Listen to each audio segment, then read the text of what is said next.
So, what up mga bossing? Gusto ko lang magbigay ng aking sariling opinion patungkol dito sa bagong ipa-file na batas ni Senator Robin Padilla na 10 to 17 years old ay pwede nang nakulong. So, para sa akin lang mga boss, no? Sa ngayon ako dito mga boss kasi nga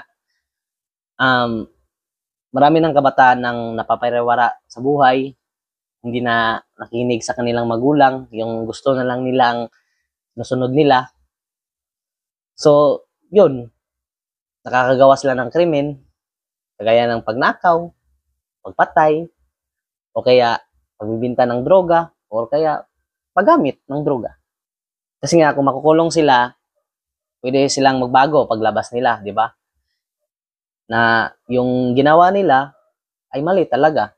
So yun mga boss, sa ngayon ako, ganun lang kadali, direct to the point ba?